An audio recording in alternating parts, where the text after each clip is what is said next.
What's up, YouTube? It's your boy, 501 Monty TV. Now we're Lamark Moore reacting to the old video of himself where he was a self-proclaimed cheek magnet in prison. Like he just was just stuck on them.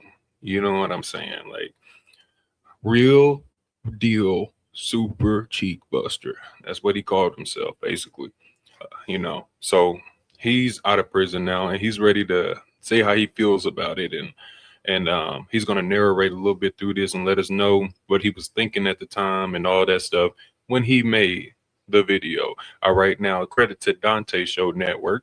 All right, Dante, he was one of the YouTubers that made me start doing this stuff and getting on here. So shout out to Dante Show, even though he don't like me because for whatever reasons, but shout out Dante Show. But anyway, let's get into it.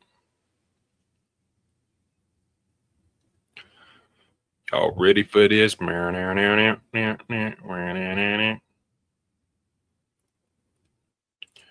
ready for this?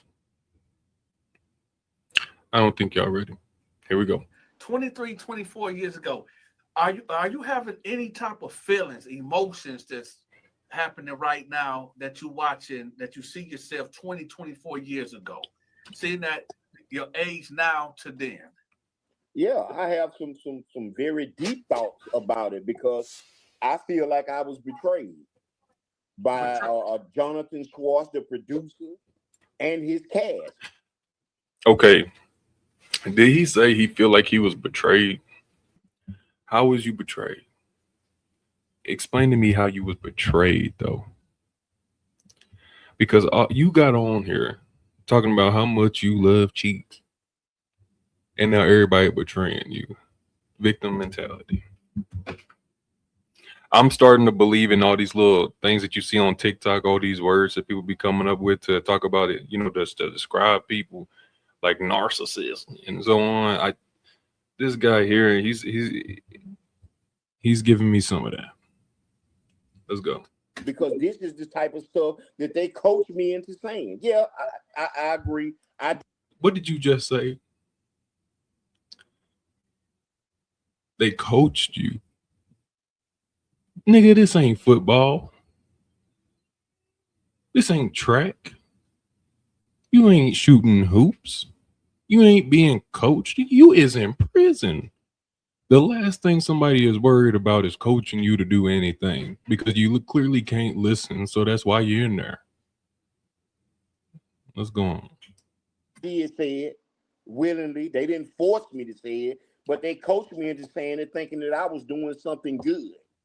And it turned out not to be that way. And yeah, I'm very pissed off about it. Okay, we're gonna keep it going. Okay.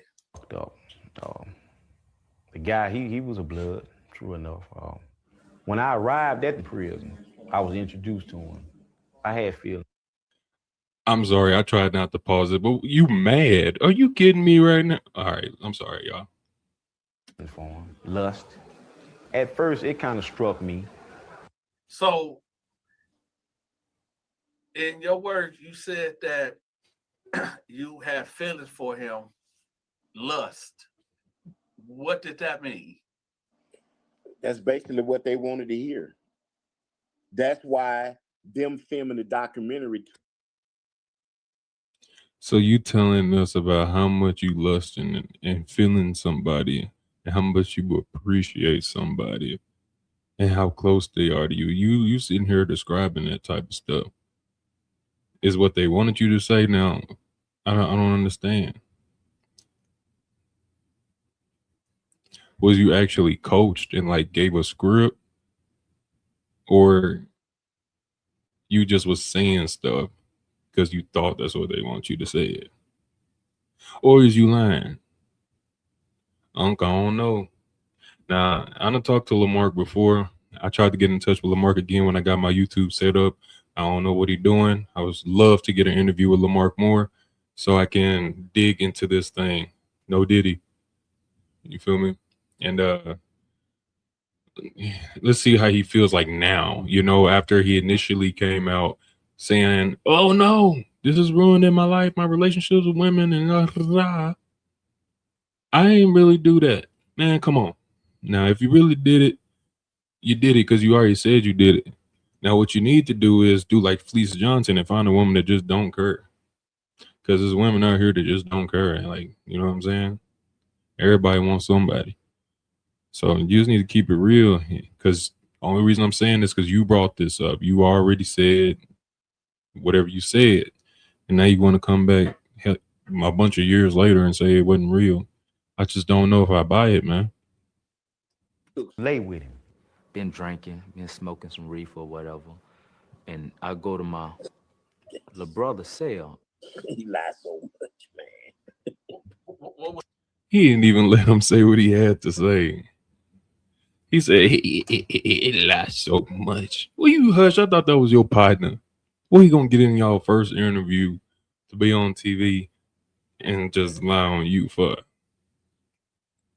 Now you warned us before it got to this part. So let's see what's coming up. What's he lying about?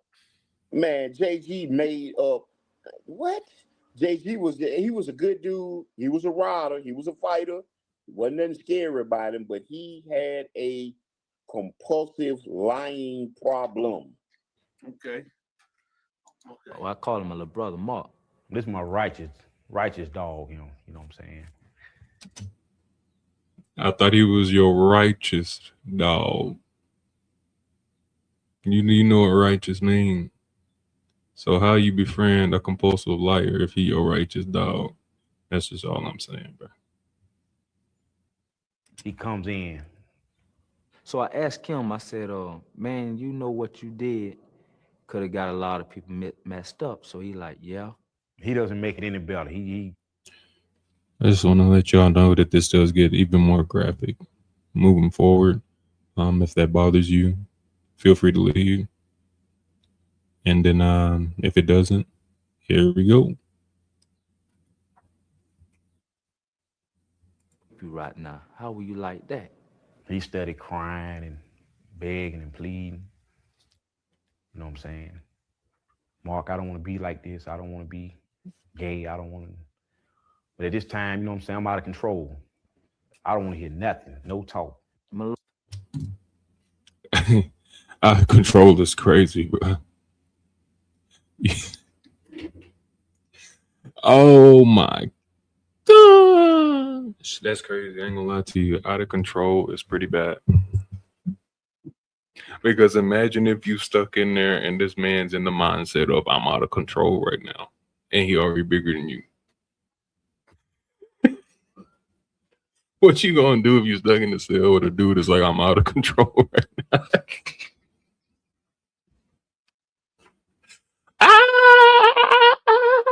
You know what I mean? But let's continue, you know. He said out of control. You don't want to hear nothing. No talk. What's Okay. That was the first part of me talking about when we were whooping his ASS. Okay. But the production crew was like, "Nah, we don't. That we don't want. We want you to keep that aggression and that first part of the story, but we're gonna do something else with that." What they told me that they were gonna do, well, they didn't actually tell me what they were gonna do. They just told me that they were gonna do something else with that part. Okay. That. He started crying and begging and pleading. You know what I'm saying? Mark, I don't want to be like this. I don't want to be gay. I don't want to. But at this time, you know what I'm saying? I'm out of control. I don't want to hear nothing. No talk. My little brother, he jump up and he slap him real hard. And he done got serious because he really wanted to be with this person all alone. I tell him to turn around.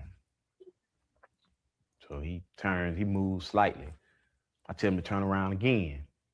He still doesn't. But what I will say, if a man didn't already told you and you're in that situation that he is out of control and you don't plan on defending yourself and he done told you to turn around a couple times, it's probably about to get violent.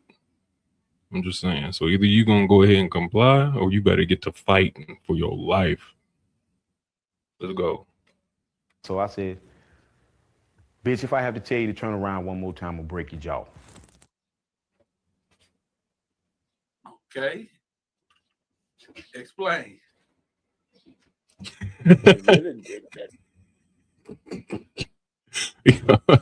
I guess I don't even need to do an interview because Dante stops it at the perfect parts, man.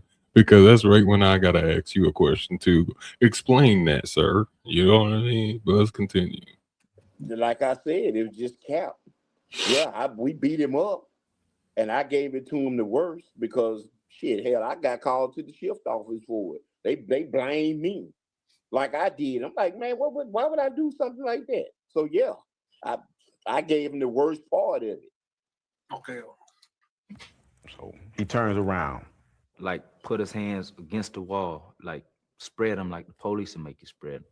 I tell him to take his pants off. He doesn't want to do it. I punch him in the face. Let me say, okay. Let me. How can I put it? Limestone Penitentiary. Yes, it does have in about 5 of its dorms. Too many man. Get to the point. Answer the question. Explain what happened. Like, is this real or not? You said no. Now let's move on. It has an open little bay area, but it does have cells up top and on the bottom. But if you've been to Limestone, the dorm back then, well, they went to letters now, but back then it was numbers. The number of the dorm was 16 dorms.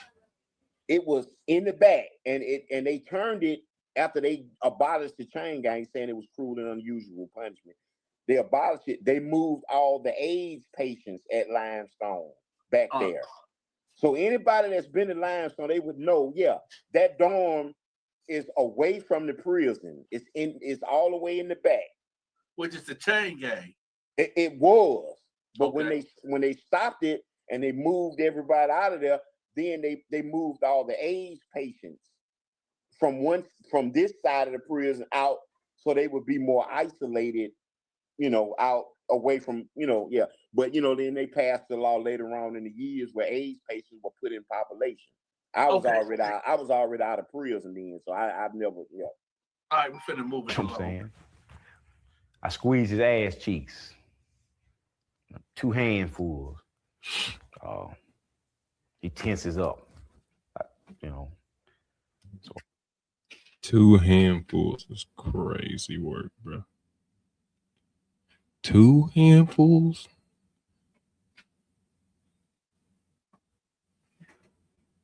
When I'm grabbing ass, I just use 1 hand. You so excited you use 2? He had no chance. Wow. I take my pants off. I mean, he's just sitting here the whole time.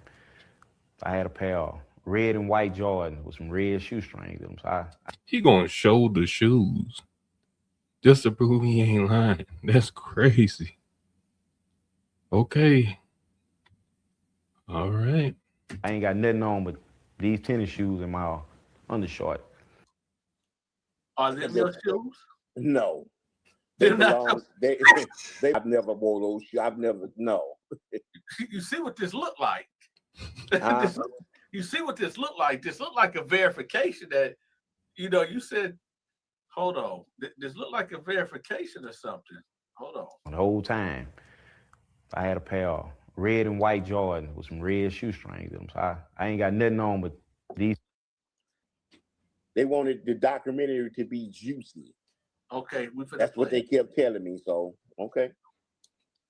I tell him to put some on his finger. Stick it in his ass and kind of like fuck himself to loosen himself up, because I know he had never been penetrated before. It was his first time. Just an old penitentiary trick that I learned from some old convicts. If he screamed rape, you know what I'm saying? That was a lot. That's tough, man. You got tricks and everything. Kept him to grease. This is the part where this is what this whole video is all about. That what's about to happen right now. So before we play this video, is there anything that you want to say before we start this video? No, I mean, I honestly remember what I said, and I know why I said it. Because that's what the producers and the crew wanted to hear. They say that's what they called it, juicy. They wanted the documentary to be juicy. Okay, that's what they kept telling me. So, okay. I tell him that. Put something on his finger. Stick it in his ass, and you know what I'm saying, kind of like fuck himself to loosen himself up. Because I know he had never been penetrated before. It was his first. That's crazy, bro. Diabolical. First time.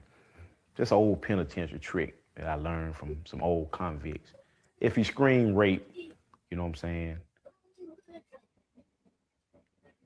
he had grease under his fingernail. So he greased his own self up. Who told you to say that? What? Right, like who told you to say that? Come on, bro. He said that this was false, and somebody made him say that. Now, who gonna tell you to say that, and why would you do it? That's the real question. Honestly, I was asked, did I know of any, and because I had told him I had learned a lot of old penitentiary, myths and things from older convicts. So yeah, just Bro is stuttering. Holy moly, donut shop. What is going on right now? Okay, y'all, this is a wrap for right now. We've been going in this thing for a little while. We're gonna make this like the part 1. So if you enjoyed what you've seen so far, make sure you give your boy a subscribe as we keep going and digging into different videos, doing some reactions I got coming on later on tonight. We got some more videos coming tomorrow as well. So subscribe for your boy, drop a like, share it, give me a comment. You know what I'm saying? The Lamark Moore story. We're gonna uncover the truth behind this. He's denying it all. What do y'all think in the comments? Let me know. Am I on the wrong end of this thing or what? But Big 501 Monty TV is signing out. Peace out, everybody. Don't forget to tune into Big Smooth Reacts later on tonight. Peace out.